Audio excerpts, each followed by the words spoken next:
हिवाळ्यात गरमागरम आणि झणझणीत पातीचं पिठलं खाल्लं की तोंडात चव आणि शरीरात एनर्जी। आज मी तुम्हाला दाखवणार आहे खूप सोपी पण अतिशय स्वादिष्ट पातीचं पिठलं, जे घरच्या सगळ्यांनाही नक्कीच आवडेल। चला सुरुवात करूया। तर सुरुवातीला आम्ही इथे 1 वाटी बेसन पीठ घेतलेलं आहे, तर ते आपण आता भिजवून घेऊया। त्यामध्ये पाणी घातलेलं आहे आणि त्याच्या सर्व गाठी गुठळ्या आपल्याला फोडून घ्यायच्या, तर ते साईडला ठेवूया। तर इथे बघू शकता कांद्याची पात स्वच्छ धुवून मी बारीक चिरून घेतलेली आहे आणि त्याच पातीचा कांदासुद्धा बारीक चिरून घेतलेला आहे आणि अद्रक आणि लसूण ठेचून घेतलेला आहे।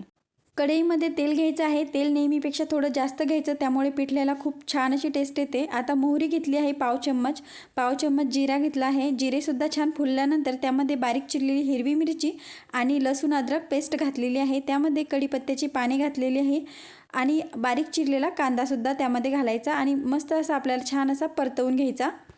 आता यामध्ये पाव चम्मच हळद आणि तुमच्या आवडीप्रमाणे तिखट घ्यायचं आहे। कमी किंवा जास्त तुम्ही करू शकता। तुम्हाला जर झणझणीत पिठलं हवं असेल तर तुम्ही जास्त तिखट टाकलं तरीसुद्धा चालेल।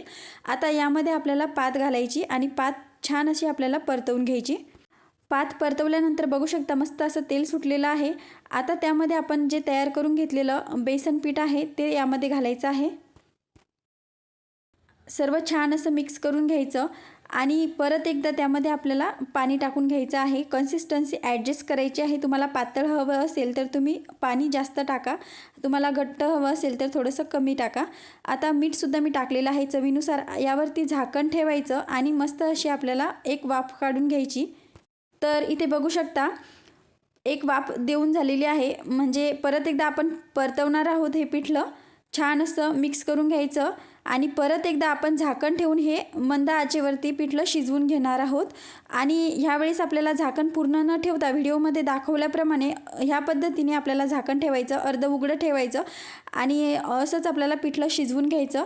तर बघू शकता किती छान असा तवंग आलेला आहे तेलाचा, म्हणजेच आपलं पिठलं छान असं तयार झालेलं आहे। एकदम अशी चकाकी आल्यानंतर असं वरती तुम्हाला साय आल्यासारखं दिसतं, म्हणजेच आपलं पिठलं तयार झालेलं आहे।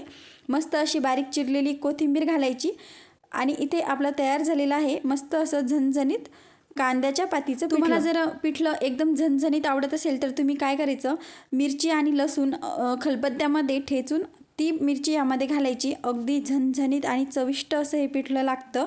नक्की करून बघा। तर कशी वाटली रेसिपी नक्की सांगा कमेंट करून। आवडली असेल तर लाईक करा, शेअर करा आणि चॅनलला सबस्क्राईब करायला विसरू नका। आणि हो, तुम्हाला हे पिठलं कशाबरोबर खायला आवडतं ते सुद्धा कमेंट करून नक्की सांगा। धन्यवाद।